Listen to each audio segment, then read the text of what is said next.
They laughed before she even spoke. Sometimes, they laughed just because she existed. In a village where slim waists were praised like blessings from the gods, Adanna was a mistake nobody knew how to forgive. She knew the sound of mockery the way others knew the sound of rain. It followed her footsteps. It hid inside coughs, inside whispers, inside the way conversations paused when she walked past.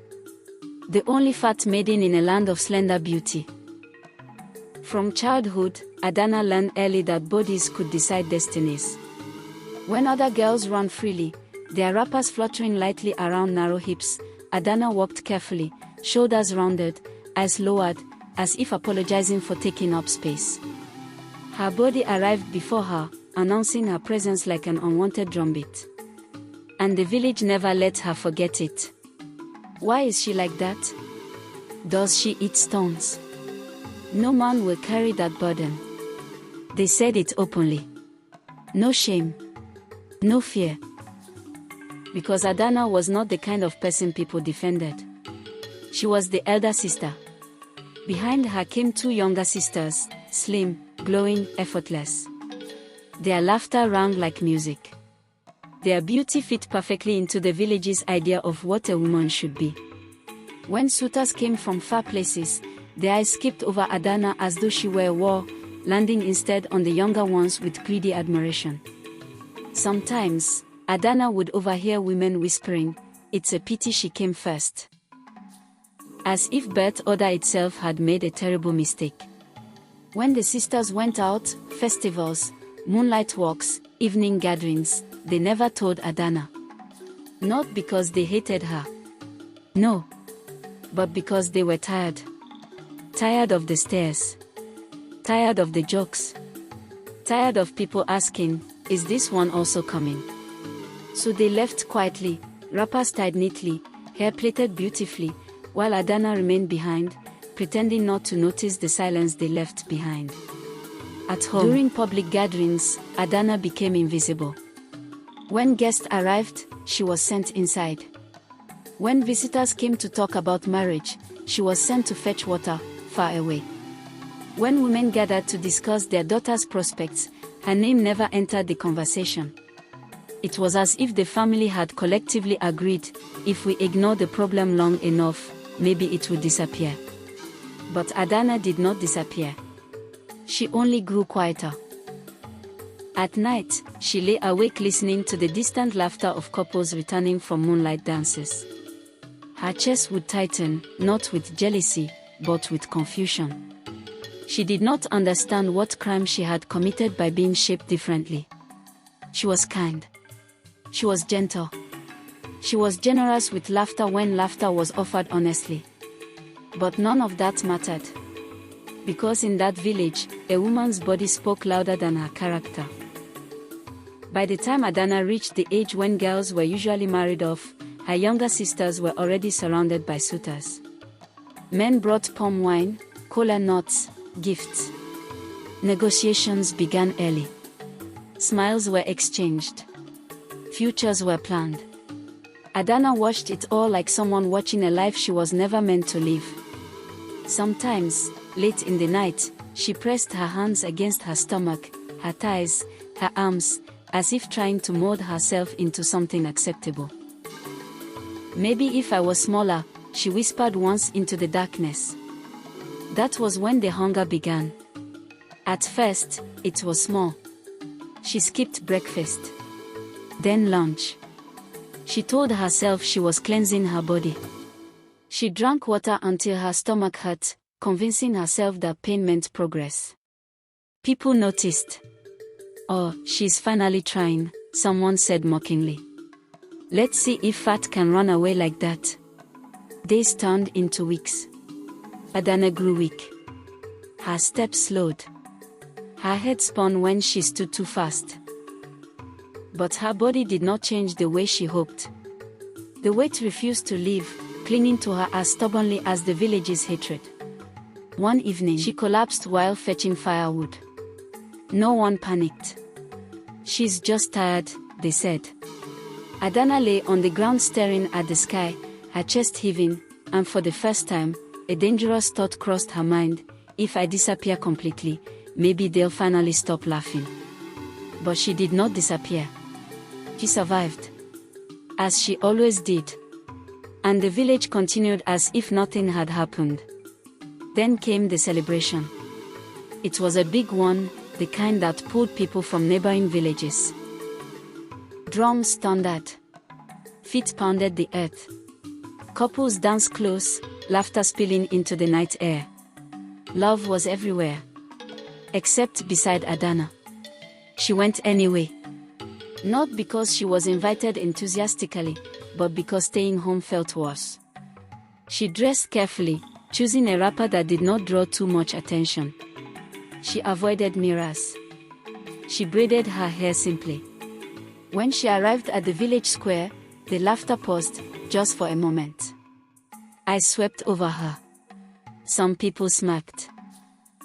Others looked away awkwardly. Adanna found a spot at the edge and sat down. Alone. She watched lovers sway together, bodies moving in harmony. She watched hands intertwine. She watched smiles exchanged effortlessly. Her throat tightened. So this is what it feels like to be alive, she thought bitterly, and so this is what I am denied. She focused on the drums, letting their rhythm drown out her thoughts. She told herself she was content. She told herself she didn't care. That was when a shadow fell across her. Are you enjoying the music? Adanna did not look up immediately. She assumed the question was meant for someone else. No one ever approached her, not like this. The shadow remained. She lifted her head slowly. The man standing before her was fine. There was no other word for it. Tall. Well-built. His clothes were simple but clean. His face held an easy confidence, the kind that came from comfort with oneself. For a brief, humiliating second, Adanna looked behind her. There was no one there. He smiled gently. I was talking to you. Her heart skipped. Me, she asked, her voice barely audible. Yes. Confusion rushed through her faster than joy. Her first instinct was suspicion. Was this a joke? A dare? A cruel form of entertainment? I'm fine, she said quickly. You can sit elsewhere. He didn't move. I like your smile, he said instead. Adanna almost laughed, not because it was funny, but because it felt impossible. My smile. Yes. You smile with your eyes, even when you look sad. No one had ever said that to her. They talked. At first, cautiously. Then freely. Words flowed like water released from a dam. Adanna forgot to guard herself. She forgot to shrink. She forgot to measure every sentence. She laughed. He laughed with her. People noticed. Whispers began immediately.